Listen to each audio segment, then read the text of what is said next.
Pretiorates Thoughts. 77. Gold gets the glory, silver could steal the show. Shortly before Liberation Day, markets were still concerned that U.S. tariffs could affect gold and silver imports. This fear triggered a mass exodus of precious metals from London to New York, with COMEX warehouses seeing weekly increases in physical gold inflows of up to 20%. Silver was also shipped to New York at lightning speed, but weekly stock increases never exceeded 6%. However, since it became known that precious metals are not affected by the tariffs, the situation has calmed down. This chart shows the percentage changes in COMEX inventories compared to the previous week. Gold stocks on COMEX actually fell by 1.7% last week, and silver stocks also fell by 0.7% over the last 5 days. As it stands at present, the massive imports were not part of a large-scale secret agenda. Nevertheless, gold prices are rising due to growing global uncertainty, whether it be geopolitical tensions or a full-blown trade war with China. And as Liberation Day reminded us, lurking in the background is the battered bond market, weighed down by unsustainable government debt. This is a story that gold loves. We can also see this in the Shanghai Gold Exchange's Smart Investors Action Indicator. This indicator tracks the behavior of big investors as they significantly influence index movements. By isolating their activities, we create a new price curve. The light blue area highlights the difference from the actual price development. An upward move signals accumulation, bullish, while a downward move indicates selling, bearish. Red areas mark high-volume phases, which we call exaggerations. The stronger they are, the higher the likelihood of a reversal, especially when a yellow dot appears, signaling a key exaggeration point. The chart shows Chinese investors remain in an aggressive accumulation phase, well above last year's levels. The after-open action indicator on the Shanghai Stock Exchange, it tracks institutional transactions, shows the same trend. Large buyers continue to buy. But what about London and Chicago? The picture there is different. Western smart money is heavily distributed. This could prove to be a brilliant move or spectacularly backfire if the gold price continues to rise. Many of these investors are passive asset managers who will soon have to face uncomfortable questions from their clients as to why they missed the rally.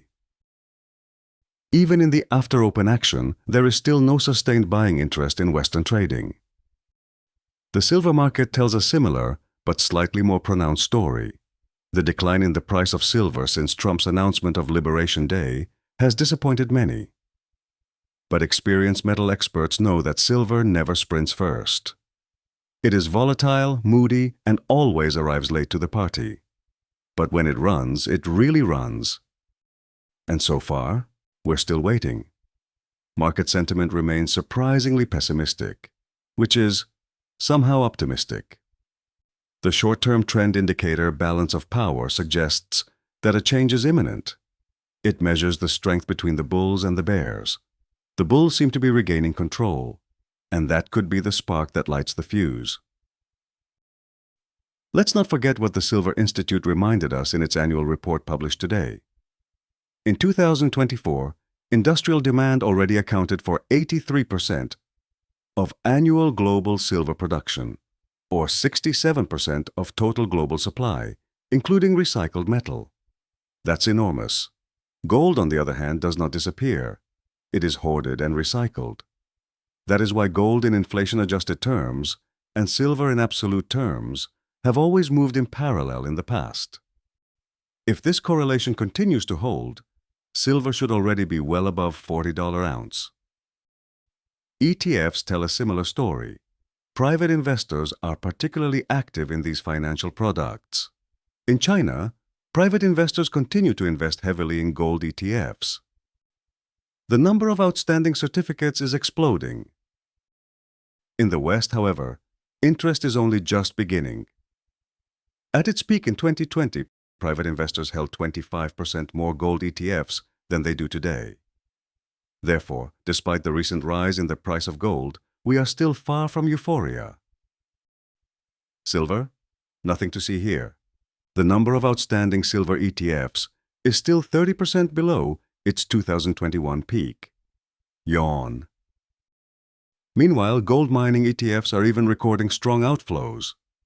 Investors are taking profits as mining stocks finally rise, even though the sector still ranks among the cheapest valuations in the entire stock universe. Bottom line, the big banks, Citi, Goldman, UBS, are currently outdoing each other with optimistic gold forecasts. $3,500? $4,000? Why not? Such hype often signals that we are approaching a peak. But here's the catch. Most investors are not enough invested. There are just not many investors who can realize profits. This makes the bold price targets more of a green light than a warning signal.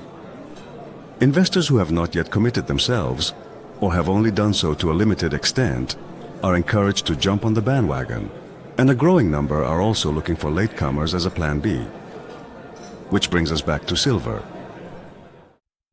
Remember that these thoughts are not investment recommendations, but only our opinion. For recommendations, contact your own investment advisor.